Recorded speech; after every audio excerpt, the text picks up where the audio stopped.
주님의 은혜가 함께 하시기를 축복합니다. 징계와 회복의 길, 이런 제목입니다. 최근에 저녁 기도회를 우리가 계속하면서 하나님의 마음에 합한 다윗 이야기를 쭉 살폈어요. 근데 이제 사무엘하 마지막 부분을 지난주 금요일까지 살폈습니다. 근데 거기서 이렇게 명백하게 오늘 우리에게 주시는 메시지를 알게 됐어요. 발견하게 됐어요. 이 시대에 대한 처방을 하나님이 주고 있어서 이 부분을 함께 나눠야 되겠다, 이렇게 생각하게 되면서 오늘 말씀을 나누려고 합니다. 크게 두 가지를 살피려고 합니다. 첫째는 징계의 목적, 징계의 성격입니다. 그 밑에 첫 번째, 성도에게 징계가 있다. 히브리서 12장 5절을 보겠습니다. 또 아들들에게 권하는 것 같이 너희에게 권면하신 말씀도 잊었도다. 일러스되 내 아들아, 주의 징계하심을 경히 여기지 말며 그에게 꾸지람을 받을 때에 낙심하지 말라. 여기 징계하심을 가볍게 여기지 말라, 그리고 꾸지람을 받을 때에 낙심하지 말라. 그러니까 여기 뭐예요? 징계가 있고 꾸지람이 있다. 이런 표현이죠. 하나님의 백성에겐 징계가 있다, 그 말입니다. 여러분, 징계라는 말을 들으면 어떤 생각이 드십니까? 징계. 하나님의 백성에게 징계가 있다. 좋아요? 싫어요? 무거워요? 예. 어떤 생각이 듭니까? 징계라는 말 자체를 좋아하는 사람 별로 없을 거예요. 그렇죠? 징계라는 말의 사전적 의미를 찾아보면 그런 의미더라고요. 사전을 찾아보니까 허물이나 잘못을 뉘우치도록 나무라며 경계함, 또 부정이나 부당한 행위에 대해 제재를 가함. 그러니까 두 번째 같은 경우에는 왜 회사 같은 데서 징계, 그런 뭐죠? 근신, 감봉, 정직, 심하면 퇴사, 이런 아주 제재를 가하는 거죠. 책임을 지는 이런 영역이죠. 근데 성경에서 말하는 징계는 좀 달라요. 성경에서 말하는 징계는 좀 달라요. 그러니까 세상적인 관점의 징계하고는 약간 다르다는 인식을 가져야 돼요, 여러분. 징계는 무서운 것, 징계는 두려운 것, 징계는 절대 받으면 안 되는 것, 징계는 심판이다, 이런 개념이어서는 안 돼요. 달라요. 징계하심이라는 헬라어 단어를 찾아보니까 파이데이아스라는 단어입니다. 근데 그 사전을 제가 찾아보니까, 헬라어 사전을 찾아보니까 양육하다, 훈련하다, 가르치다, 교정하다, 이런 의미입니다. 그러니까 양육하는 거죠. 부모가 자녀를 양육하듯이, 선생님이 아이들을 가르치듯이, 군인들을 훈련시키듯이, 그런 거죠. 잘못된 걸 교정하는, 바꿔주는, 이런 의미입니다. 또 꾸지람이라는 단어가 나오잖아요. 거기 징계를 경히 여기지 말고 꾸지람을 받을 때 낙심하지 말라 그랬는데, 꾸지람이라는 단어는 엘렌코라는 단어인데요, 아이를 훈육하여 잘못을 바로잡아주고 잘못된 열정을 제어하는 것을 가르쳐요. 그러니까 꾸지람은 한 사람이 이기적으로 처신하지 않고 다른 사람들과 더불어 살 수 있는 인격으로 이끌기 위한 것이라는 거죠. 그러니까 자기중심적인 삶이 아니라 하나님과 친밀한 교제 안에 이끌어서 다른 사람과 더불어 사는 삶으로 이끌어가기 위한 것이라고 표현하고 있어요. 하나님의 징계 혹은 하나님의 꾸지람의 방식은 다양합니다. 여기 나오는 꾸지람 같은 것은 말로 인한 것이죠. 말로 인한 것. 말로 너 그러면 안 돼, 이렇게 책망하는 거죠. 너 그거 바꿔야 돼, 이렇게 말하는 거잖아요. 근데 말로 인한 꾸지람은 되게 어떤 형식으로 오냐면 설교죠. 선포되는 말씀을 통해 말로 인한 꾸지람이 우리 가운데 올 수 있죠. 네, 하나님이 이렇게 말로 인한 꾸지람으로 우리를 이렇게 전환시키는, 또 친구들과의 대화를 통해서 내가 뭐가 문제가 있구나, 이걸 알게 되는 거죠. 또 여러 가지 환경이나 관계로 인한 것, 또 질병이나 경제적인 문제, 실패의 경험, 예상치 못한 재난 같은 것들 매우 다양하게 옵니다. 하나님께서 다윗에게 나단의 신탁을 통해서 사무엘하 7장에 보면 나단 선지자를 보내가지고 다윗에게 축복을 약속하잖아요. 그러면서 나단을 통해 다윗에게 이렇게 말하거든요. 사무엘하 7장 14절 같이 읽어볼까요? 나는 그에게 아버지가 되고 그는 내게 아들이 되리니 그가 만일 죄를 범하면 내가 사람의 매와 인생의 채찍으로 징계하려니와. 아버지로서 아들을 징계하시되 사람의 매와 인생 채찍으로, 그렇게 말하죠. 사람과의 관계를 통한, 그렇죠? 이러한 어려움, 징계라는 거죠. 징계는 개인의 문제만 아닙니다. 공동체에게 주시는 문제이기도 합니다. 우리가 너무 잘 아는 것처럼 역대하 7장 13절에 보면 홍대가 하늘을 닫고 비를 내리지 아니하거나, 홍대가 메뚜기로 토산을 먹게 하거나, 혹 전염병이 내 백성 가운데 유행하게 할 때에, 자연적인 재해 같지만 하나님이 내신 징계라는 거죠.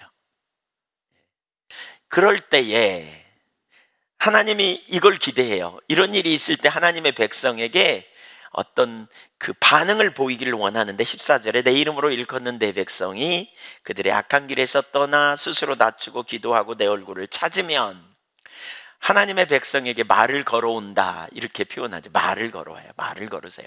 환경을 통해 말을 걸어오는 거예요. 지금 징계를 통해 하나님의 백성에게 뭔가 메시지를 제시하는 거예요. 그리고 뭔가를 기대해요. 우리 코로나 전국도 사실 우연이 아니에요, 여러분. 전염병이 유행하게 할 때에 하나님의 백성된 우리에게 하나님 말씀하시는 거예요. 그러니까 우리가 어떻게 해야 돼요? 하늘을 향하여, 우리가 하나님을 향해 스스로 겸비하고 기도하면서 하나님의 길로 행하는 거예요. 그러면 하나님이 듣고 그 죄를 사하고 그 땅을 고치실 거다, 이렇게 말하고 있죠. 하나님이 공동체에 주시는 징계 같은 것, 그렇죠? 그러니까 여기 징계는 다양하게 오는 거죠. 하늘을 닫고 비를 내리지 않거나 메뚜기로 토산을 먹게 하거나 연병으로 유행하게 하거나, 또 다윗에게는 뭐라 그랬어요? 사람의 매와 인생의 채찍으로 징계하신다. 또 시편 66편 10절 이하 같은 데 보면 하나님이 연단하시되 허리에 무거운 짐을 드시고 우리를 막다른 골목에 이끌게 하시고 우리 머리에 무거운 짐을 두신다. 사람들로 타고 가게 하신다. 이런 다양한 방법을 통해서 하나님이 우리를 징계하세요. 우리를 꾸짖기도 하시고. 징계가 꾸짖는 수준에서 머물면 좋겠죠?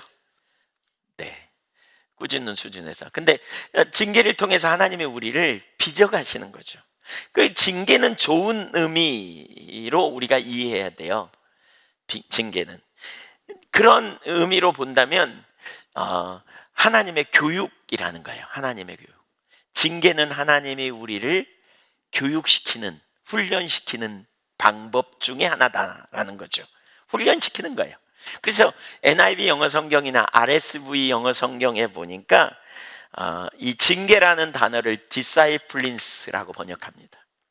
제자 훈련시킨다는 거죠. 한마디로 말하면. 그렇죠? 훈련시키는 거예요. 제자가 되도록, 그렇죠? 하나님이 기뻐하시는 삶을 살도록 우리를 훈련시키는 것이라고 말할 수 있어요. 신약성경 신명기 8장에도 보면 하나님께서 이스라엘 백성들을 광야길을 걷게 하셨다, 이렇게 말하잖아요. 신명기 8장 2절 3절에 40년 동안에 여호와께서, 내 하나님 여호와께서 너로 광야길을 걷게 하신 것을 기억하라. 이는 너를 낮추시고 시험하사 네가 말씀대로 사는지 안 사는지 알려 하심이라. 그러면서 테스트 하시는 거죠. 그리고 사람이 떡으로만 살 것이 아니요 여호와의 입에서 나오는 모든 말씀으로 사는 줄을 너로 가르치려고, 교육시키려고. 그러고는 5절에 뭐라고 말하고 있냐면 4절 이하에 이렇게 말하시거든요. 거기 이 40년 동안에 내 의복이 헤어지지 않았고, 하나님이 징계하시는 동안 의복이 헤어지지 않았다. 또 내 발이 부르트지 아니하였느니라. 그러면서 5절에 너는 사람이 그 아들을 징계함 같이 내 하나님 여호와께서 너를 징계하시는 줄 마음에 생각하고. 이 징계라는 단어가 디사이플린스라니까요. 훈련시키는 거예요. 훈련. 하나님의 사람으로 빚어가는 훈련을 시킨다, 그 말입니다. 가르친다는 거예요. 교육시킨다는 거예요. 그러니까 너는 6절에 내 하나님 여호와의 명령을 지켜 그 얘기를 따라가며 그를 경외할지니라. 여기 나오는 징계라는, 5절에 나오는 징계라는 단어가 야사르라는 히브리어를 우리말로 징계로 번역한 거예요. 영어에서는 디사이플린스로 번역하고 있어요. 하나님의 사람들을 훈련시켜요. 우리가 예수 믿고 구원받으면 우리를 뭐라 그래요? 뭐라 그러냐? 거듭났다 그러죠. 그러면 신앙적으로는 성숙해요, 어린아이예요? 어린아이예요, 어린아이. 어린아이는 자라가야 돼요, 맞죠? 어린아이는 자라가는 과정이 필요해요. 예, 자라가는 과정이 필요해요. 근데 이런 게 있잖아요. 어린아이에게 어린아이가 자꾸 이렇게 푹푹 기어다니거나 막 이럴 때 밥상을 덮치려 그래. 막 뜨거운 것도 모르고 막 덮치잖아요. 막 손이 가잖아요. 그럼 부모님들이 교육시키기 위해서 뭐예요? 손을 잡아가지고 뜨거운 데다가 한번 대보게 하죠. 적당히 안 될 만큼 뜨거운 데다가 대보게 하잖아요. 그러면 애가 뜨거워가지고 손을 띄면서 막 울잖아요. 울어요. 그러면 이제 그 다음에 그러죠. 또 만져봐. 그러면 절대 안 만지죠. 네, 이런 개념이에요, 징계가. 그러니까 징계가 이런 개념이에요. 사실 우리가 예수 믿고 구원받고 하나님의 자녀가 됐는데 자꾸 한 것을 또 해. 자꾸 또 한듯이. 그러니까 있어서는 안 될 자리로 가는 거죠. 그러니까 자꾸 그 자리를 또 가고 그러는 거예요. 그럴 때 해서는 안 된다는 것을 가르치는 훈련 방법 중에 하나라고 이해할 수 있어요, 이게. 그래서 하나님은 하나님의 백성들에게 징계가 있다라고 말할 때, 징계를 한다라고 말할 때 그것은 우리를 훈련시키는 거다. 여러분께 한번 여쭤볼게요. 나는 개인적으로 지금 징계가 좀 내 삶에 있는 것 같다. 그러면 손 들어보세요. 네. 빨리 손든 분도 있고 생각이 많아지는 분도 있고. 그러니까 하나님이 뭘 하시려고 하는지를 우리가 기억해야 돼요. 징계가 있다. 있는데 혹시 못 깨닫고 지금 손 안 드시는 분도 있나 모르겠어요. 네, 깨달으면 좋겠어요. 두 번째, 사랑하시는 자를 징계하십니다. 하나님은 아무나 징계 안 해요. 누구를 징계한다고요? 사랑하시는 자를 징계하세요. 6절과 7절을 보겠습니다. 히브리서 12장 6절 7절 시작. 주께서 그 사랑하시는 자를 징계하시고 그가 받아들이시는 아들마다 채찍질 하심이라 하였으니 너희가 참음은 징계를 받기 위함이라 하나님의 아들과 같이 너희를 대우하시나니 어찌 아버지가 징계하지 않는 아들이 있으리요. 이 히브리서 기자는 인간의 아버지와 아들, 육신의 아버지와 아들의 관계를 가지고 설명하는 거죠. 아버지가 아들을 사랑하기 때문에 자녀에게 책임감을 갖잖아요, 아버지는. 그래서 잘 되기를 바래요. 그래서 여러 모양으로 가르치려고 하잖아요. 이렇게 가르치고 저렇게 가르치고. 부모는 가르치죠. 그러다가 때로는 말 안 들으면 어떻게 해요? 예, 때려요. 징계하죠. 또 손들고 있으라 그러기도 하고 벌을 주기도 하고. 왜요? 그렇게 하면 안 될 것 같으니까. 같은 개념으로 지금 이야기하고 있는 거죠. 근데 징계, 그러면 많은 사람들이 오해하기 때문에, 많은 사람들이 하나님 나를 안 사랑하나 이런 생각하기 때문에 하나님께서 구체적으로 여기 말하는 거죠. 사랑하시는 자를 징계하신다.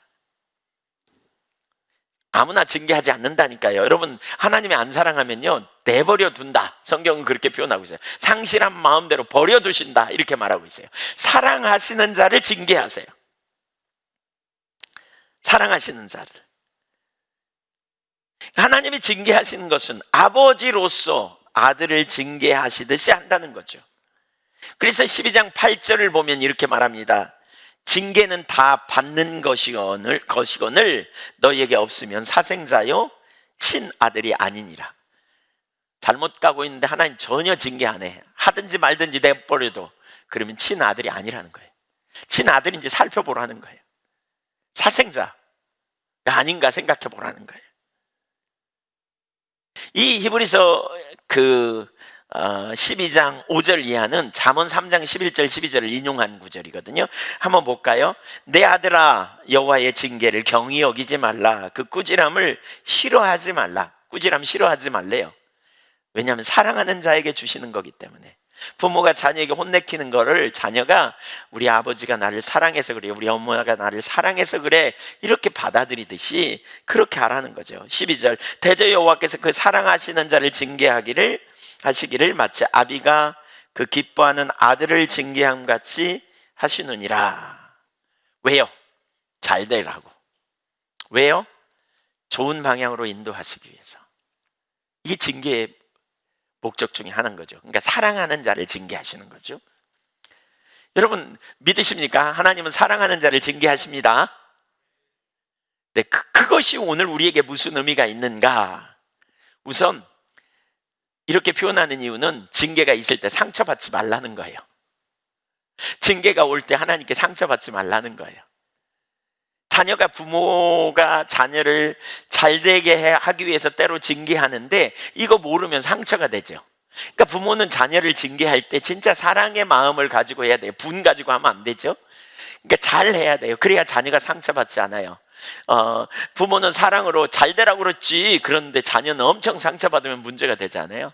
근데 우리가 하나님의 마음을 알아야 돼요. 사랑하는 자를 징계해요. 근데 징계가 올 때 우리가 이해할 수 없는 일이 있죠. 꾸지람을 듣게 되면 의기소침하고 움츠려 들잖아요. 꾸지람을 듣게 되면 자신을 직시하지 못하고 어떤 때는 남 탓하잖아요. 저 인간 때문에, 그 인간 때문에 뭐 그렇네, 우리 그런 생각 하잖아요. 예를 들면 설교자를 통해 선포되는 말씀 앞에 정직하게 직면하지 못하고 상처받는, 상처로 받아들이는 경우가 적지 않아요. 정말 안타까운 일이죠. 또 환경적으로 어려움이 오거나 내 생각대로 되지 못하면 즉시 그런 생각이 우리 속에 올라오는 경우가 많죠. 하나님 나를 안 사랑하나? 하나님 너무 하시는 것 같은데? 이런 생각이 우리 속에 슉 올라오죠. 여러분 그런 생각 해보신 적 있으세요? 있으시면 고개 끄덕거려 보세요. 네, 네. 그렇단 말이에요. 어떤 때는 하나님 섭섭하고 너무한 것 같고 섭섭한 마음. 근데 우리가 올바른 신앙을 가지려면요, 언제나 우리가 있어야 될 자리가 있어요. 그게 뭐냐면 하나님은 오르시다는 거예요. 하나님은 언제나 오르시다. 하나님은 언제나 신실하시다. 믿으십니까? 네. 저 같은 경우도 과거에 제가 전에 섬기던 교회에서 어떤 때는 이해할 수 없는 일이 막 생겨요. 너무 마음이 힘들고요. 하나님 날 안 사랑하는 것 같고, 하나님 나를 더 이상 안 돌보시는 것 같아. 하나님 너무 하는 것 같아. 하나님 하나도 안 신실한 것 같은 이런 경험이 있어요. 그때 저는 항상 이렇게 그대로 제 감정이 올라올 때 그대로 표현하기보다는 제가 항상 십자가로 갔습니다. 십자가를 보면 정말 내가 정말 심각한 죄인인데 나를 구원하신 하나님의 사랑이 너무나 놀랍잖아요. 나를 위해 독생자를 아끼지 않는 사랑이 얼마나 크고 놀랍습니까? 그 사랑을 생각하면 분명히 하나님 나를 사랑하신 게 분명하다, 이게 보이더라고요. 그렇다면 하나님은 어제나 오늘이나 변함이 없으세요. 하나님은, 그렇죠? 하나님 인생이 아니세요. 그래서 말씀하신 말을 실행하시는 분이세요. 그래서 이해가 안 되지만 하나님 앞에 그런 찬양 되게 많이 했다 그랬잖아요. 신실하신 하나님, 신실하신 주. 제가 이런 고백 많이 했어요. 하나님 잘 이해가 안 되는데요, 그래도 하나님은 옳아요. 그래도 하나님은 옳아요. 여러분 이게 얼마나 강력한지 몰라요. 하나님은 옳아요. 다 이해 안 되지만 하나님은 옳아요. 하나님 징계가 있을 때 우리가 이해가 안 돼, 납득이 안 돼.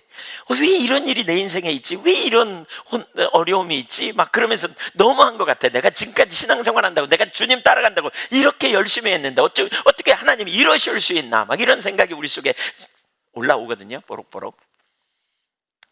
근데 아세요? 그런 상태에 있으면 하나님과 친밀한 교제는 말할 것도 없이 우리 신앙은 심각한 위기에 처한 거예요.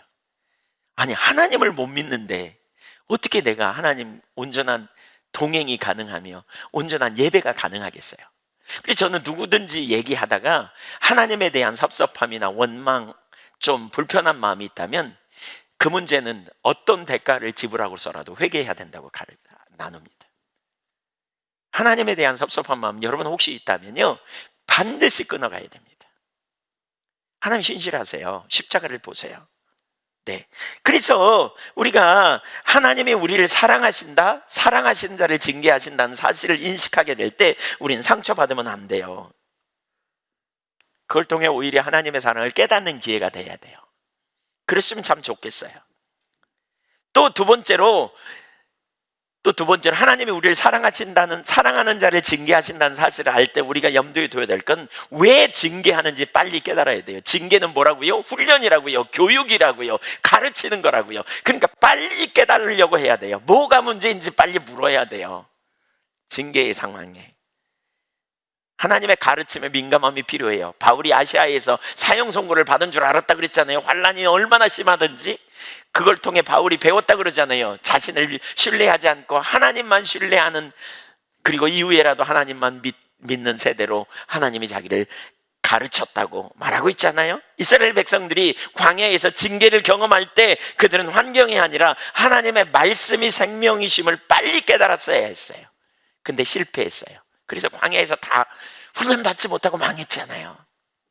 빨리 깨달아야 되는데, 징계가 있다면 빨리 깨달아야 돼요. 배워야 돼요. 뭘 가르치려고 하는지. 세 번째로는 징계가 있을 때 우리는 감사해야 돼요. 왜요?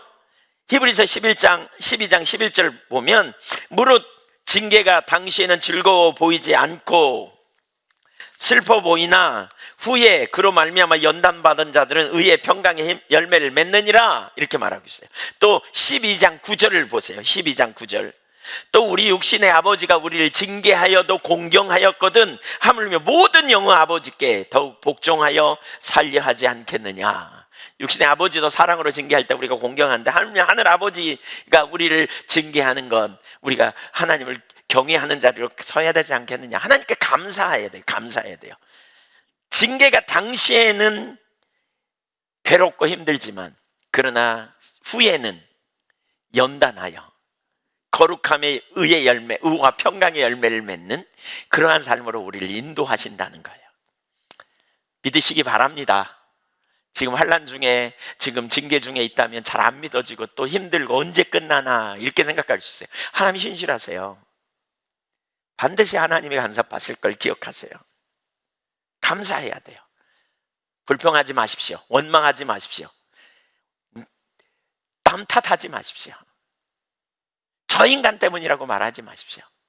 하나님 나를 다루시고 나를 빚어가시기 원하고 나를 훈련시키시고 나를 어떤 상황에서든지 하나님의 길로 인도하기 원하신다는 사실을 기억하십시오. 하나님의 행하심을 다 이해할 수 없어요. 특별히 징계는 그래요. 그러므로 꾸준히 감사해야 돼요. 불평하지 말고 자꾸 십자가에 나타난 하나님의 성품을 보면서. 세 번째, 징계의 목적, 징계의 성격을 지금 살펴보고 있습니다. 징계가 있다. 두 번째, 징계는 사랑하는 자에게 허락하시는 거다. 세 번째, 징계를 왜 주시느냐? 10절을 보겠습니다. 10절, 히브리서 12장 10절. 그들은 잠시 자기의 뜻대로 우리를 징계하였거니와 오직 하나님은 우리의 유익을 위하여 그의 거룩하심에 참여하게 하시느니라. 육신의 아버지가 자녀를 사랑해서 자기의 뜻대로 징계했다. 근데 영의 아버지는 더욱 그렇다. 왜 징계하냐? 우리의 유익을 위하여요.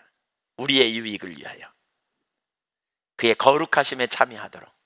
결국 하나님의 백성이 하나님의 거룩하심에 참여해야 할 때 유익하다. 그러니까 그 일을 위해서 우리를 징계하신다, 훈련시킨다, 그 말입니다.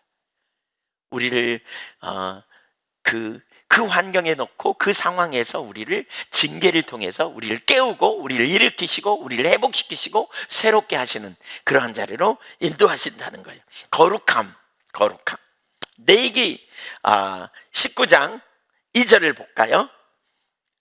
같이 읽습니다. 너는 이스라엘 자손의 온 회중에게 말하여 이르라. 너희는 거룩하라. 이는 나 여호와 너희 하나님이 거룩함이라. 하나님이 거룩하기 때문에 우리가 하나님과 동행하기 원한다면 거룩해야 돼요. 아멘. 그럼 거룩함이 뭐예요? 거룩함은 카도시라는 말이거든요. 히브리어로는. 그 말은 구별되다, 그 말입니다. 구별돼요.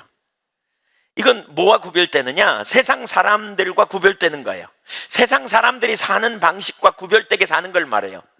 물질주의적인 가치관, 세속주의적인 가치관, 인본주의적인 가치관, 찰스 다윈이나 그쵸? 프로이드나 칼 막스나 이런 세계관에 기초한 지극히 인본주의적이고 세속주의적인 가치관이 오늘날 미디어를 장악하고 있는 이런 상황에 우리는 하나님의 말씀에 기초하여 살아가는 세계관으로 가야 돼요. 우리는 천국 시민으로 세상에서 빛과 소금의 역할을, 사명을 감당해야 합니다.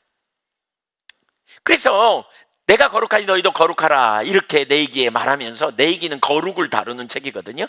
근데 그러면서 바로 두 가지를 말해요. 하나님 사랑, 이웃 사랑의 개념으로 봐야 돼요. 우선 하나는 이걸 말하거든요.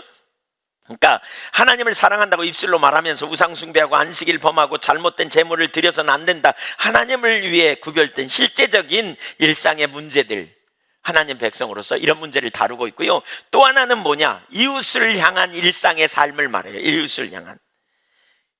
레위기 19장에 보면 거류민 가난한 자들을 위해 포도 수확할 때 좀 남겨라, 곡식 수확할 때 가난한 자도 먹을 수 있도록 더 수확하지 말라, 다 수확 말라, 소외된 자를 위해, 이런 얘기고요. 이웃을 속이지 말라, 품꾼의 삭을 떼먹지 말라, 듣지 못하는 사람을 저주하지 말라, 못 듣는다고 막 함부로 저주하지 말라, 남 후욕하지 말라, 이런 것도 다 포함되는 거예요. 눈이 먼 사람 앞에 걸려 넘어지도록 넘어질 것을 놓지 말라, 재판할 때 제멋대로 하지 말라, 남의 생명을 위태롭게 하면서 이익을 보려고 하지 마라, 이런 이야기들을 쭉 합니다. 그런 다음에 19장 18절에 이렇게 말합니다. 시작. 원수를 갚지 말며 동포를 원망하지 말며 내 이웃 사랑하기를 내 자신과 같이 사랑하라, 나는 여호와니라. 여러분, 거룩함이 다른 게 아니라는 거예요. 하나님 사랑하고 이웃 사랑하는 거예요. 하나님 사랑한다고 형식적인 거가 아니고 이웃을 사랑하되, 그러니까 본질, 하나님과 본질적인 사랑의 관계뿐만 아니라 이웃을 사랑한 자리로 가는 거예요. 지난 한 2주간에 하나님에 대한 묵상, 참 신앙이 무엇일까를 참 많이 묵상하는 시간을 가지면서 제가 깨달은 것 중에 하나가 그거예요. 바리새인의 신앙, 왜 바리새인은 그렇게 예수님도 죽이고 스데반도 죽이고 성경을 그렇게 달달달달 통달했는데 그런 짓을 했을까라고 생각해 보면서, 신앙이 왜곡되면 결국 그런 자리를 가잖아요. 근데 이게 보이더라고요, 저 같은 경우에. 그런 게, 예를 들면 우리가 오늘날 우리 시대도 마찬가지인데, 우리는 그리스도를 예배합니다. 우리는 그리스도를 경배의 대상으로 삼습니다. 근데 우리도 모르게 한쪽으로 치우치는 경향이 있어요. 그리스도를 경배하고 예배하는데 그리스도를 따르지는 않아요. 예수님은 너희는 나를 따르라 라고 말하죠. 예수님은 우리가 예수님의 제자가 되기를 원해요. 그렇죠? 예수님처럼 우리가 소외되고 가난한 자, 이웃을 향하여 우리가 하나님의 마음을 가지고 자기를 부인하고 하나님 기뻐하시는 삶을 사는 삶이 되어져야 돼요. 근데 사실 우리가 주님을 경배는 하면서, 그렇죠? 주님을 따르지는 않아. 그 예배당에 와서는 거룩한데 삶의 현장에 가면 안 거룩해. 예배당에서는 하나님을 높이고 하나님을 송축하는데 삶의 현장에 가면 그냥 세상 사는 것과 다를 바 없이 사는 거예요. 그리고는 예배당에 오면 더 열심히 하나님을 예배하죠. 왜? 상쇄해야 되니까.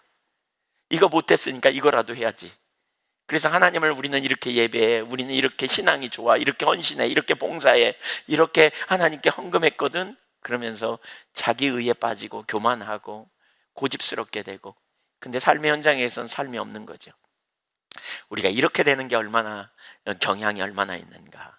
하나님은 이것도 사실 하나님을, 그리스도를 경배하는 것과 그리스도를 따르는 것은 동전의 양면같이 같이 가야 될 일이잖아요.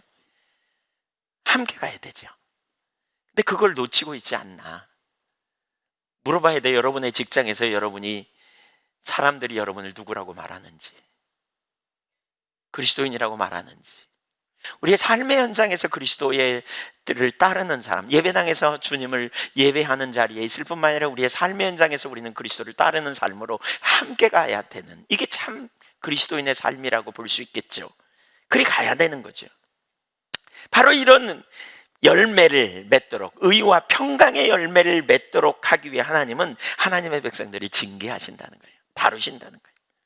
하나님을 사랑하고 의지하며 경외함으로 구별된 세대로 세우기 위하여, 이웃을 사랑함으로 섬기는 세대로 가기 위하여. 여러분, 어린아이들 성장하는 과정에 자꾸 가르쳐야 될 게 되게 많잖아요. 말로 해서 잘 안 되죠. 어떤 때는. 그 실패를 경험해보고 아까 뜨거운 것을 만져볼 때 더 이상 안 만지려고 하는 이런 게 징계라는 거예요. 이런 게 징계라는 거예요. 이런 과정에 이런 과정을 통해서 자라가는 거죠. 출애굽 여정의 이스라엘 백성들은 이런 징계를 통해서 믿음의 세대로 세워졌습니다. 그리고 결국 약속의 땅에 믿음으로 들어가게 됐잖아요. 우리는 근본적으로 믿음의 체질이 아닙니다. 우리는 자기 충만이죠. 자기를 과신하는 체질입니다. 자기중심성의 전형적인 특징, 나를 과신하는, 내 자신을 신뢰하는 이런 자리에 우리가 얼마나 속히 돌아가는지 모릅니다. 우리가 하나님을 경외하고 하나님을 기쁘시게 하는 삶의 자리로 나아가는 삶이 되어져야 되는데 얼마나 자주 그 자리로 가는지. 징계의 성격에 대해서 살펴봤습니다. 하나님의 백성인 징계가 있다. 사랑하시는 자를 징계한다. 징계의 목적은 우리를 거룩함으로 빚어가기 위함이다. 우리를 유하십니다. 아멘. 제가 최근에 한 2주 전쯤 하나님께서 저에게 이렇게 꾸짖음을 경험하는 시간이었던 것 같아요. 개인적으로 어떤 제 삶의 한 터닝 포인트라고 할 만큼 큰 일이 있었어요. 제가 좀 창피한 일이지만 저녁 기도회 하면서 전화를 여기 놓고요, 유튜브 우리 이렇게 하는 거를 봤어요. 여기에 제가 보는 이유 중에 하나는 댓글을 다는 거를 좀 보겠다 이런 생각 가지고 사실 봤거든요. 댓글 다는데 어떤 분의 감동도 있고 어떤 분은 또 기도 얘기도 하고, 그래서 이걸 보겠다는 생각으로 이렇게 처음에 했어요. 근데 제 눈이 거기에서 이렇게 밑으로 내려가요. 몇 명 들어왔나 여기에 관심이 이렇게 자꾸 돌아갔어요. 뭐 몇 명 들어왔나 이걸 보면서 제가 우리 예한교회 성도님들이 몇 명이나 들어하셨을까 이런 생각으로 처음에 봤죠. 근데 보면서 제 관심이 거기 자꾸 있어요. 이제 그 다음에는 이제 키면 이제 몇 명 들어왔나부터 봐요. 거기 몇 명 들어왔나 보는 거 뭐 별로 뭐 그럴 수도 있지, 뭐 대수롭지 않지 이렇게 생각되시잖아요. 근데 제가 예한교회 처음 왔을 때 하나님께서 숫자 세지 말라 그러셨거든요. 숫자 세지 말라고. 근데 숫자 세는 이유가 뭡니까? 숫자가 많아질수록 제가 자기중심으로 돌아가면 목회자의 성공을 뭘로 봐요? 사람 수로 봐잖아요. 그래서 숫자가 많아질수록 제가 나름대로 그걸로 자부심을 갖고 이렇게 교회가 부흥하고 있구나 이런 생각 갖는, 하나님이 저를 이걸 굉장히 경계하셨어요. 제 삶에.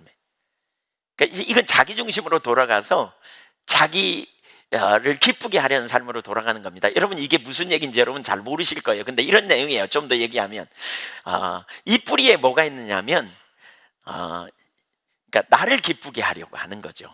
그렇게 하다 보면 성도님들 한 분 한 분을 제가 섬길 대상으로 보는 게 아니라 제 명예를 위한, 제 야망을 위한 수단으로 제 초점이 돌아가요. 그렇게 되면 주의 종이 아니야. 그때부터 저는 주의 종이 아니에요. 그러니까 그 뿌리가 엄청나게 심각한 죄예요. 근데 제가 어느 순간 그 자리로 돌아가 있더라고요. 이걸 보면서 사람들이 많이 들어오는 것에 대해서 기뻐하고 자부심을 갖고 이런 생각으로 돌아가 있더라고요. 아니 근데 그걸 잘 이렇게 인지 못했어요. 그냥 잘 생각 못했어요. 근데 어떤 순간 성령께서 확 저를 깨닫게 하셨어요. 그러면서 저 밑바닥 저를 그냥 완전히 제 옷을 확 벗겨버리듯이 제 생각을 드러내시는 시간을 가졌어요. 근데 그 순간에 제가 느끼는 게 꼭 이거더라고요. 지난주에도 나눴잖아요. 왜 아버지가 아들에 대해서 나 너 안 봐, 너 그렇게 하면 하는 심정. 시편 51편에 다윗이 하나님 앞에 이런 고백하잖아요. 나를 주님 앞에서 멀리하지 마시고 주의 성령을 거두지 마옵소서. 저는 그 말이 무슨 의미인지 그 순간에 그 다윗의 심정이 이해가 되더라고요. 하나님이 저에게 그러시는 것 같아. 나 너 더 이상 안 봐. 여러분 이건 정말 엄청난 충격이었어요. 저에게. 하나님이 저 안 보면 전 끝장이죠. 그렇게 말씀하시는 것처럼 저에게 왔어요. 제가 그 순간 정말 아무것도 안 보이더라고요. 하나님 앞에. 제가 반복적으로 그 자리에 돌아가니까 그런 영역을 깨닫게 하셨다는 생각이 들었어요. 너무 하나님 앞에 얼마나 중심에 깊이 회개했는지 몰라요. 저를 용서해달라고. 얼마나 심각하게. 저는 이게 잠도 자다가 막 깨고요. 진짜 말도 하고 싶지 않고요. 제가 말을 잘 안 하니까 좀 제가 삐졌나 싶어서 이렇게 저에게 일부러 말을 거는 것처럼 제가 느끼더라고요. 근데 그럼에도 불구하고 말하고 싶지도 않아요. 제가 삐져서 그런 게 아니라 하나님 앞에 애통한 마음이 들어서. 얼마나 하나님께서 그런 영역을 보시다가 그날 저를 꾸짖으셨던 것 같아요. 야, 진짜 이렇게 살면 진짜 안 되겠구나. 이거 하나님이 정말 싫어하시는구나. 저에게 그렇게 충격으로 왔어요. 철저하게 내 영광이 아니라 하나님의 영광, 나도 모르는 순간에 자기중심으로 돌아가는 걸 경계하고 서야 되겠구나. 제가 그래서 언젠가 설교하면서 그런 고백했죠. 하나님, 제가 가르친 거를 실제로 살게 하시는 것 같다고. 제 삶에 강력하게 요구하시는 것 같다고. 여러분, 징계가 뭔 줄 아시겠어요? 가르치는 거예요. 왜 그렇게 살면 안 되니까. 왜 그렇게 살면 성숙이 안 되고요, 거룩한 삶이 안 되고 동행한 삶이 안 되고 이론적인 자리에만 머물러 있으니까. 실제로 거룩하신 하나님과 동행하기를 열망하고 사모하는 그 열정을 가지고 기도했는데 삶 속에서 적당히 타협하고 은근슬쩍 타협하는 자리에 그냥 있지 않도록 하나님께서 돌이키게 하신 거죠. 개인적으로는 너무 놀라운 은혜요, 축복이라고 생각하면서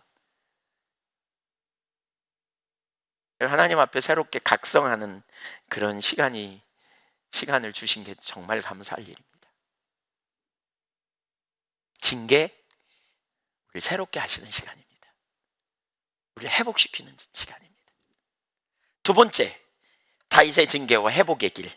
다윗을 통해서 우리는 징계가 무엇인가, 어떻게 회복시키는가를 선명히 볼 수 있습니다. 두 가지를 보겠습니다. 첫째, 다윗에게 일어난 하나님의 징계. 사무엘하 24장을 펴보십시오.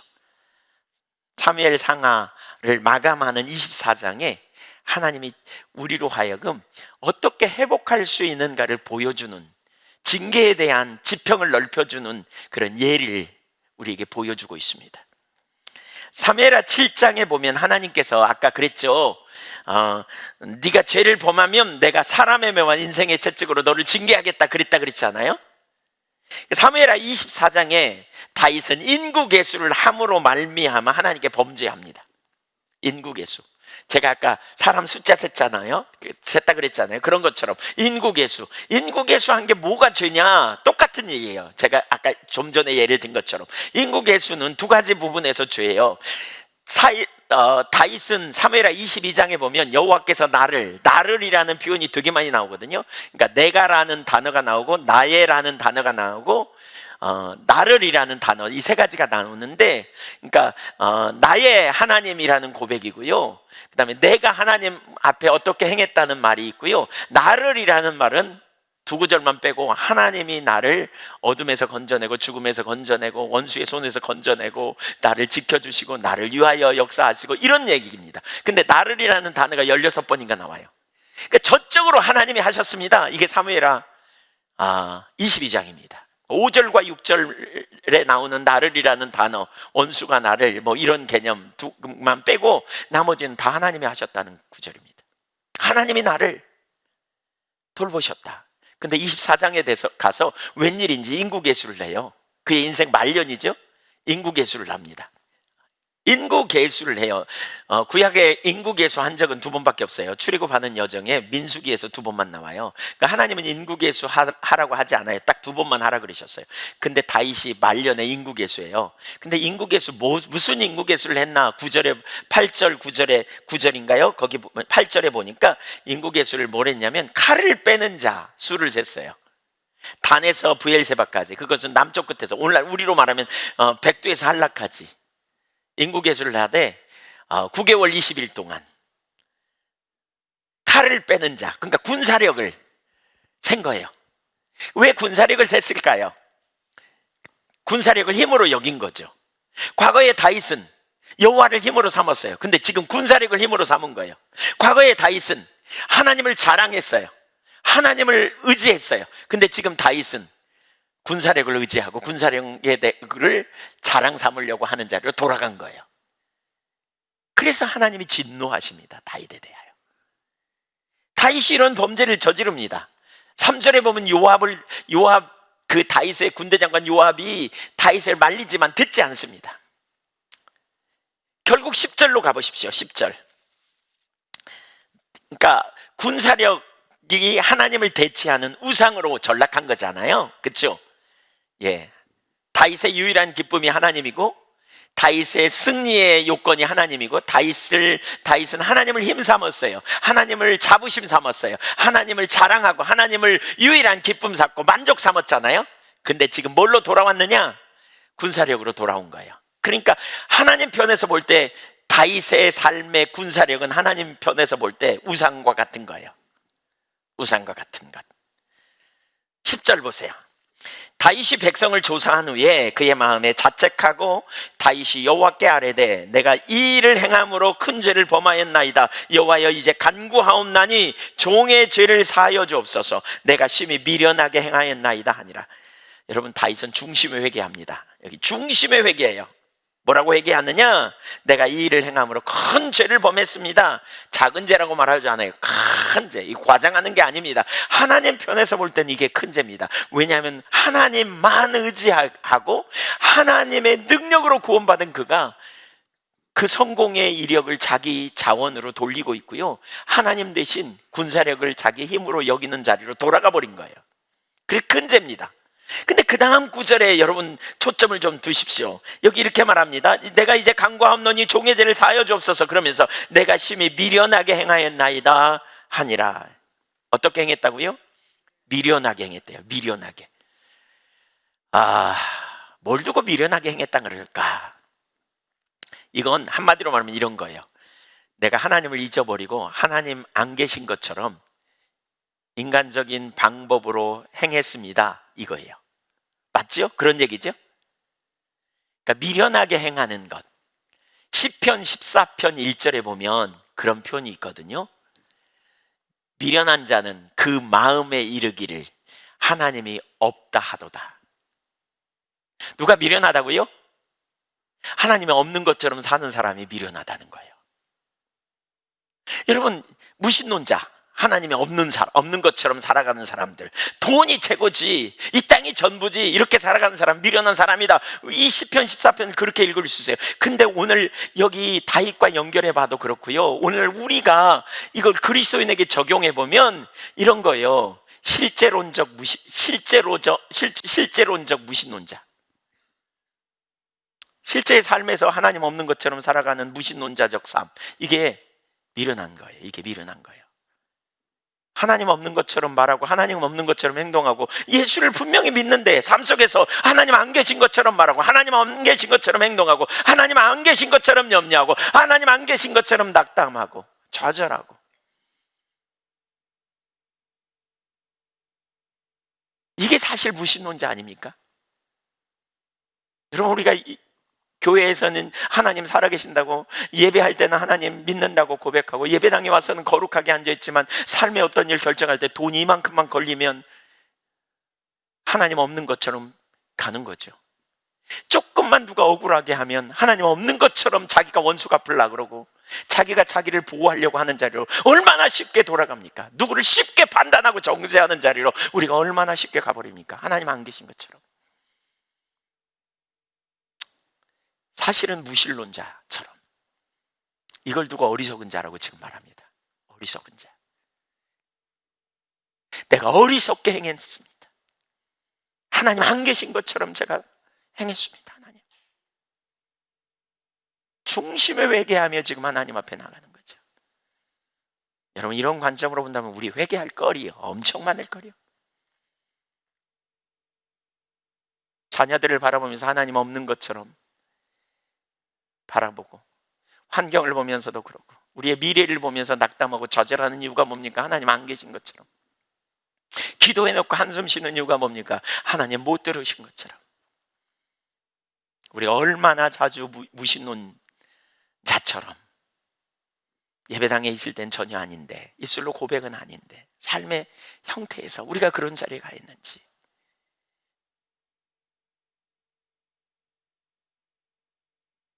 다윗의 회개는 정말 깊이 있는 회개예요. 다윗은 그런 부분까지도 정말 하나님 앞에서 이게 하나님 앞에 왜 죄인지 철저하게 깨달은 거죠. 어리석은 자처럼 행했다. 지혜가 없다 그 말이 아닙니다. 하나님 없는 자처럼. 여기서 한 가지 의문을 가져요. 다윗이 겸손함으로 회개했잖아요. 그러면 하나님이 용서하셨을까요? 안 하셨을까요? 한번 손 들어보세요. 난 하나님 용서하셨다고 생각한다. 용서 안 하신 것 같다. 여기 그 다음 구절에 이렇게 말하거든요. 하나님이 선지자 갓을 보내요. 그래갖고 세 가지 징계를 내리겠다. 셋 중에 하나를 선택해 이렇게 말하는데요. 지금 셋 중에 하나를 선택해. 7년 동안 기근을 내리든지, 네가 대적에게 엄청나게 쫓겨다니든지, 아니면 3일 동안 전염병이 이스라엘을 치게 하든지, 셋 중에 하나를 선택해 이렇게 말해요. 징계 하시겠다는 거예요. 하나님 죄를 회개했는데 징계를 주시겠다는 거예요. 자, 용서하셨어요? 용서 안 하셨어요? 안 하신 것 같죠? 네. 용서하신 것 같아요? 안 하신 것 같아요? 네. 안 하신 것 같죠? 저는 용서하셨다고 봅니다. 왜냐하면, 그러니까 징계는 다른 차원이라니까. 용서를 안 하셔서 그런 게 아니고 다른 차원이에요. 그러니까 이런 거죠. 용서를 하지만, 하나님께 용서를 하셨는데 그 습관, 그 악한 자리에서 돌이키도록 이끄는 자리인 거죠. 그러니까 이제 그 과정을 통해서 더 많이 회개가 되죠. 더 많이 겸손해지겠죠. 징계를 통해 더 겸손해지고, 자신을 더 살피고, 진짜 내가 하나님 기뻐하시는 길이 어딘가, 이 자리로 가는 그런 전환이 일어나겠죠. 요한일서 1장 9절에 보면, 우리가 만일 우리 죄를 자백하면 저는 미쁘시고 의로우사 우리의 죄를 사하시고 모든 불의에서 우리를 깨끗게 하실 것이요 라고 말했어요. 그러니까 진정한 회개가 필요해요. 인격 제이신 주님 앞에. 그리고 다윗은 그렇게 회개했던 것을 볼 수 있어요. 그래서 그가 회개했는데 하나님은 그를 용서하셨지만 그를 가르치기 위해 징계하십니다. 하나님은 셋 중에 하나를 택하라고 그럴 때 다윗이 뭘 택하느냐? 14절 보세요. 다윗이 갓에게 이르되 내가 고통 중에 있도다. 청하건대 여호와께서는 긍휼이 크시니 우리가 여호와의 손에 빠지고 내가 사람의 손에 빠지지 아니하기를 원하노라. 여호와의 손에 있기를 원한다. 긍휼이 크신 하나님의 손에 있기를 원한다. 내가 사람의 손에 빠지지 않기 원한다. 사람에게 내가 쫓겨다니는 거 그만하고 싶다나 하나님 손에. 그랬더니 전염병 을 택한 것과 같죠. 다윗은 온전히 하나님께 맡기죠. 불평 안 하잖아요. 원망 안 하고요. 자기 미래를 하나님께 맡겨요. 징계를 받아들여요. 그는. 그리고 긍휼을 베풀어 주시기를 구하는 거죠. 하나님은 다윗에게 그러한 은혜를 보여요. 그래서 하룻밤에 15절에 보니까 하룻밤에 7만 명이 죽습니다. 단에서 부엘세바까지. 이스라엘 백성들. 어떤 분은 그렇게 생각할 수 있어요. 그들이 죄 없는데 죽었네, 다윗의 죄 때문에. 근데 사실 그렇지 않아요. 1절에 보면 하나님이 이스라엘에게 진노하셨거든요. 그러니까 이스라엘 백성들의 죄가 무엇인지 구체적으로 나와 있지 않지만 어쩌면 그들의 교만일 수도 있고요. 다윗은 전쟁에서 한 번도 패하지 않았어요. 다윗이 왕이 돼가지고요. 그러니까 그 군대도 교만해질 수 있고요. 또 다른 한편으로는 압살롬과 함께 반역한 죄가 있잖아요. 이런 죄일 것이다. 이렇게 학자들은 얘기도 해요. 어쨌든 그들의 죄가 있어요. 한편 하나님은 다윗의 삶에서 우상으로 여겼던 것을 보십시오. 다윗이 뭘 의지했어요? 군사력을 의지했어요. 다윗이 뭘로 자부심을 느꼈다고요? 뭘로? 군사력으로. 근데요, 하나님의 징계가 시작되자 하루아침에 그 군사력의 20분의 1 이상이 죽어버렸어요. 한순간에 그냥 끝나버렸어요. 사실 이걸 보면서 우리가 생각해 봐야 돼요. 다윗의 관점으로 볼 때 하나님을 대체하는 우상, 군사력, 그렇죠? 하나님은 다윗의 우상이 되는 교만케 하는 것을 그의 삶에서 제하셨다고 볼 수 있어요. 왜 하나님이 군사력을 제하셨을까? 왜 하나님이 이스라엘 백성들을 하루아침에 다윗 앞에서 제하셨을까? 그의 우상되는 것을 그의 눈에서 치움으로 말미암아 그가 의지할 대상이 군사력이 아니고 하나님이라는 걸 보이시는 거죠. 사실 우리가 우상 삼는 그것들이 하나님을 멀어지게 하고 하나님을 의지하지 못하게 하는 요인이 될 수 있습니다.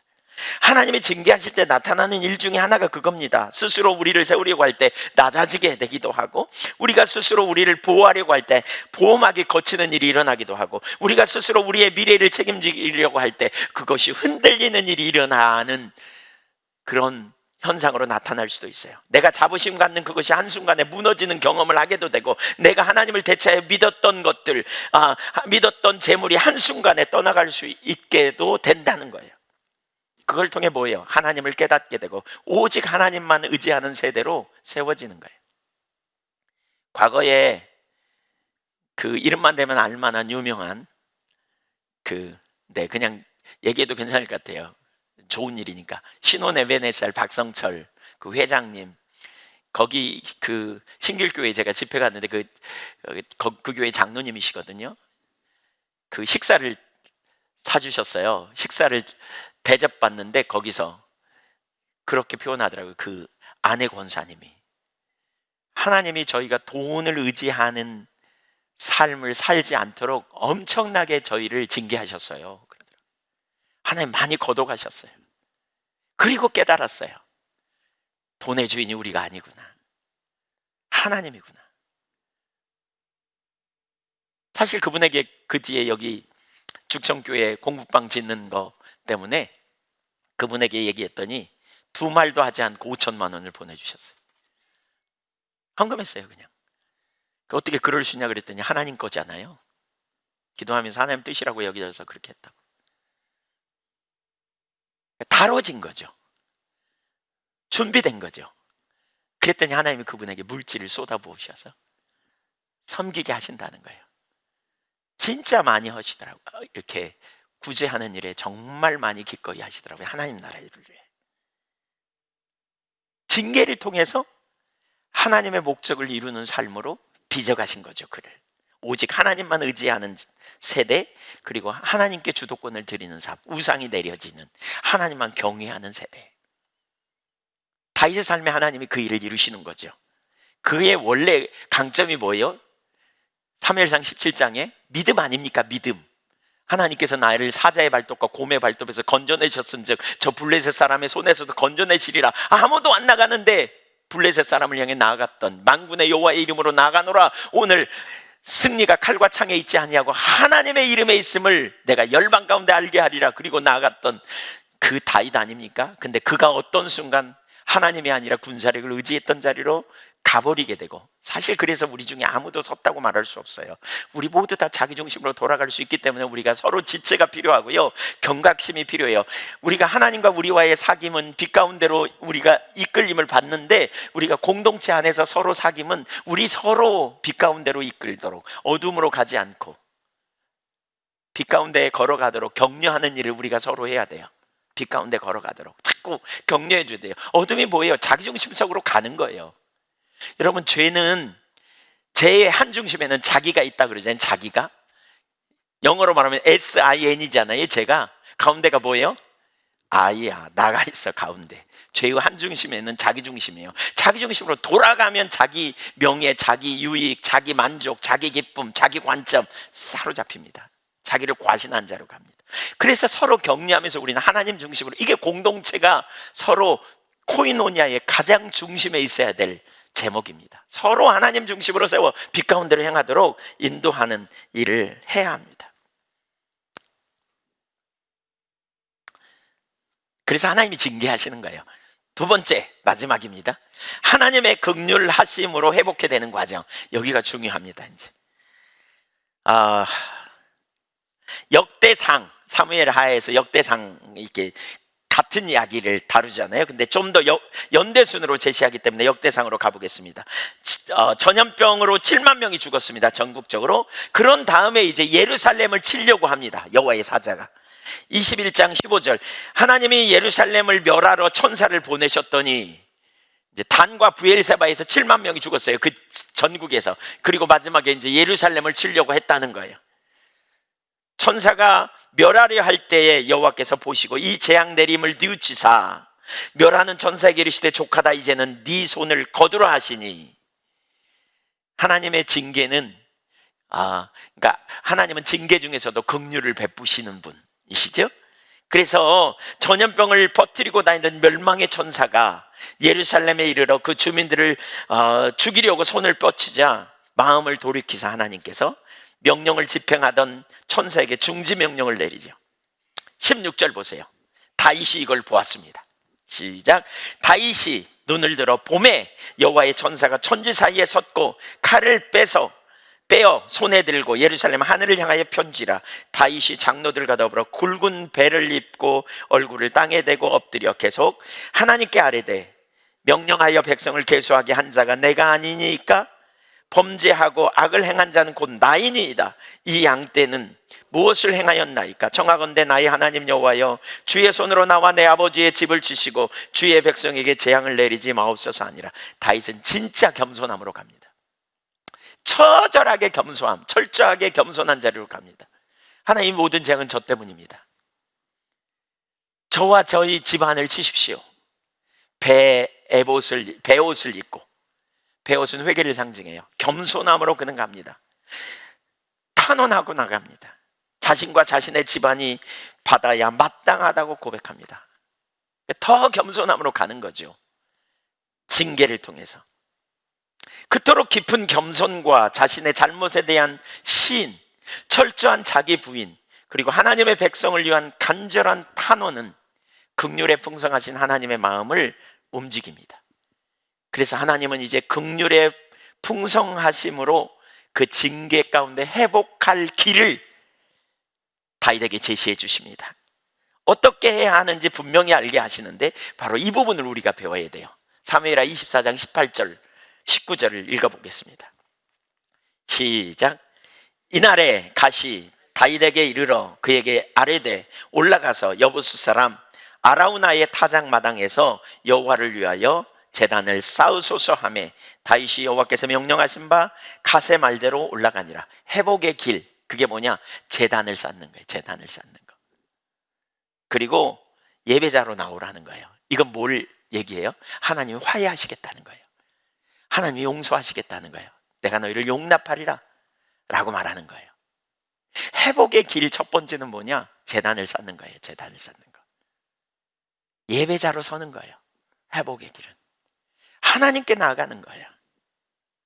사무엘하 24장 45절 보겠습니다. 그곳에서 여호와를 위하여 제단을 쌓고 번제와 화목제를 드렸더니 이 여호와께서 그 땅을 위한 기도를 들으심에 이스라엘에게 내리는 재앙이 그쳤더라. 이 부분을 역대상 21장에서 좀 더 자세히 설명하고 있어서 그걸 읽어보겠습니다. 다윗이 거기에서 여호와를 위하여 제단을 쌓고 번제와 화목제를 드려 여호와께 아뢰었더니 여호와께서 하늘에서부터 번제단 위에 불을 내려 응답하시고.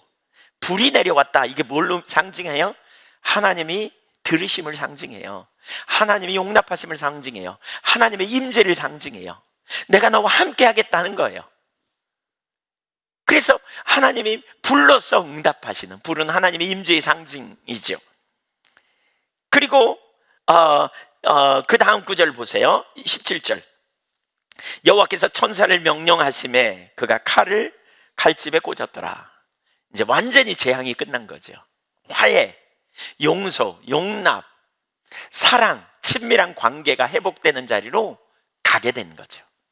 이런 회복이 저와 여러분에게 있기를 축복합니다. 근데 그 중에 뭐가 있었다고요? 어디로 가야 된다고요? 제단을 쌓는 자리로 가야 된다는 거예요. 제단. 근데 여기서부터 이제 중요한 부분이 있어요. 제단을 쌓는, 예배를 회복하는. 온전한 예배를, 번제와 화목제를 드릴 때 하나님이 불로 임하시고 그리고 재앙을 끝내시죠. 회복시키시죠. 그러면 어떤 예배를 드려야 하는가요? 예배의 성격을 좀 우리가 이해해야 돼요. 사실 지금 코로나 전국이잖아요. 하늘을 닫고 비를 내리지 않고 메뚜기로 토산을 먹게 하고 연병으로 너희 가운데 유용하게 할 때 하나님이 연병으로 유용하게 하셔서 저와 여러분을 징계를 허락하시고 하나님의 백성된 우리에게 지금 말을 걸어오신 거라고 그랬잖아요. 말을 걸어오신 거예요. 너 이 상황인데 지금 너 어떻게 해야 되잖아. 우리에게 지금 말하는 거예요. 온 인류 가운데 개인적인 징계도 있지만 하나님이 지금 우리 온 우주 가운데, 온 이 땅 열방 가운데 말을 걸어오신 거예요. 뭐 안 믿는 자들이 해야 될 게 아니에요. 내 이름으로 일컫는 내 백성이라고 말하고 있어요. 하나님의 이름으로 일컫는 하나님의 백성이 뭔가 반응해야 돼요. 근데 여기 다윗의 삶을 통해서 우리에게 제단을 쌓는 자리로 나오라는 거거든요. 제단을 쌓는 자리로, 온전한 예배자로 서라는 거예요. 근데 이때 어떤 예배가 온전한 예배인가를 봐야 돼요. 이게 되게 중요합니다. 이게 우선 하나님께서 거기 다윗에게 화해의 장소를 얘기하되, 제단을 쌓는 장소를 얘기하되 아라우나 타작마당을 얘기해요. 아라우나 타작마당, 그리고 제사하라 그래요. 왜 아라우나 타작마당이었을까? 이걸 좀 생각해 보는 게 중요해요. 역대하 3장 1절을 보면 아라우나 타작마당은 훗날 성전이 됩니다. 솔로몬 성전. 같이 읽어볼까요? 솔로몬이 예루살렘 모리아 산에 여호와의 전 건축하기를 시작하니 그곳은 전에 여호와께서 그의 아버지 다윗에게 나타나신 곳이요, 여부스 사람 오르난의 타작마당에 다윗이 정한 것이에요. 여기 오르난이라는 말은요, 아라우나라는 말을 히브리식으로 발음한 거예요. 아라우나는 원래 여부스 사람이잖아요. 그러니까 여부스식 언어는 아라우나고 히브리식 발음은 요르난, 오르난이에요. 그곳에 성전이 건축됩니다. 성전. 그러니까 훗날 나중에, 그러니까 얼마 안 있다가, 그렇죠, 다윗이 이 사건을 통해 그곳에 성전을 건축하기 원하시는 장소라는 걸 발견해요. 역대상 22장 1절에 보면 나오는데, 그러면 이 아라우나 타작마당이 왜 아라우나 타작마당일까? 여부수 사람이 사는, 이방인이 사는 지역인데 왜 아라우나 타작마당으로 하나님은 나오라 그랬을까? 여기에 굉장히 중요한 의미가 있어요. 우리는 아라우나 타작마당으로 초청하시는 하나님의 음성을 들어야 돼요. 그리고 거기서 하나님께 제단을 쌓을 때 하나님의 회복의 역사가 있음을 볼 필요가 있어요. 이 아라우나 타작마당은요, 모리아 산에 있습니다. 모리아 산 들어보셨어요? 어떤 곳이에요? 아브라함이 독자 이삭을 바쳤던 곳이에요. 이 모리아 산은 여호와께서 일찍이 이스라엘 족상 아브라함을 시험하신 곳이고, 이스라엘의 조상 아브라함을 시험하신 곳이고, 그에게 여호와 이레로 나타나신 곳입니다. 하나님께서 아브라함에게 독자 이삭을 모리아 산에서 바치라고 하셨잖아요. 그때 하나님은 전적인 믿음으로, 그러니까 아브라함은 전적인 믿음으로 순종하고요, 하나님은 자기의 삶에 가장 소중한 것을 하나님의 명령에 따라 제물로 바치기 위해 올라오는, 그리고 제물로 바치려고 하는 아브라함을 축복합니다. 아브라함에게 그만두라고 천사를 보내서 말씀하시고요, 그리고 이제 아브라함을 축복합니다. 그러면서 아브라함을 통해 한 민족을 세우는 일이 시작됐습니다. 그러니까 모리아산은 믿음의 조상 아브라함을 통해 한 민족을 세우는, 바꿔 말하면 이스라엘 백성들의 입장에서는 자기 민족의 근간이 되는 장소입니다. 그리고 자기 민족이 가야 될 방향이 무엇인지를 분명히 아는 장소입니다. 모리아산은 바로 믿음으로 하나님을 의지하는 세대, 하나님의 특별한 택함받은 족속, 선택받은 그 하나님의 맹세까지 하면서 아브라함에게 축복하시겠다고 약속하신 그 장소, 거기입니다. 그냥 산이 아닙니다. 약속을 받은 장소, 공동체가 세워지는 근간을 이루는 장소, 바로 그곳으로 징계 가운데 있는 다윗을 하나님께서 부르셨습니다. 그곳으로. 그리고 거기서 단을 쌓고 예배하라고 하셨습니다. 뭘 의미하는지 여러분 아시겠습니까? 처음으로 돌아오라는 겁니다. 하나님이 이스라엘 민족을 어떻게 세우셨는지를, 하나님이 이스라엘 민족을 향해 무슨 의도를 가지고 계셨는지를, 하나님께서 이스라엘 민족을 통해서 어떤 일을 하기 원하시며 어떻게 만나 주셨는지를 기억하고 돌아오라는 겁니다. 다시 모리아산으로 한번 가보시죠. 우리 상상력을 동원해서 가보십시오. 하나님이 아브라함에게 얘기했을 때 아브라함은 100세에 난 아들, 어쩌면 자기 생명보다 더 귀한 아들, 자기 목숨보다 훨씬 귀한 아들, 그 아들을 하나님이 번제로 바치라고 말씀하셨어요. 여러분 얼마나 힘들었을까요? 그러나 하나님을 전적으로 신뢰했던 아브라함은 그 아들의 손을 붙들고 갔을 거예요. 사흘 동안 걸어갔어요. 어쩌면 아들의 손을 꼭 붙잡고 갔을 것 같아요. 그 아들의 손을 붙잡고 갈 때 얼마나 마음이 아팠을까요? 얼마나 그 마음이 정말 힘들었을까요? 그러나 그럼에도 불구하고 하나님께 나아간 거죠. 하나님의 명령에 그가 순종하기 위해 독자 이삭을 데리고 그 모리아 산을 올랐었던 그때를 생각한다면, 하나님이 다윗에게 어떤 예배를, 어떤 제단을 쌓고 어떤 예배를 드리라고 하는지 우리는 생각해 볼 수 있어요. 하나님이 오늘 징계 가운데 있는 저와 여러분에게 어떤 예배를 드리고 어떤 제단을 쌓으라고 초청하시는지를 우리는 보아야 돼요. 여러분, 여러분의 인생에 가장 소중한 게 무엇입니까? 여러분의 삶에 가장 소중한 게 뭡니까? 찬양 중에 보면 이런 찬양이 있죠. 주님 사랑해요 내 생명보다 더.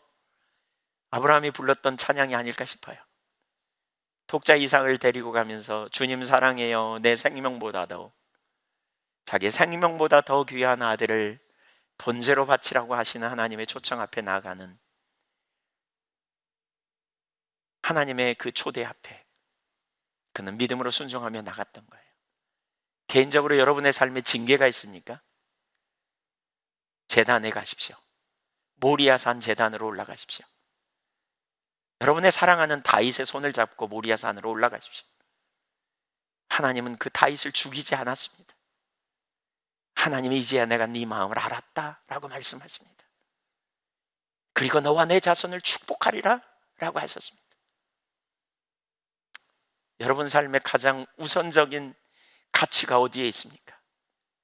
하나님 왜 징계를 우리에게 허락하십니까? 징계를 통해서 하나님 자신이 우리의 삶의 최고의 가치이기를 원하시는 자리로 우리를 초청하시는 거예요.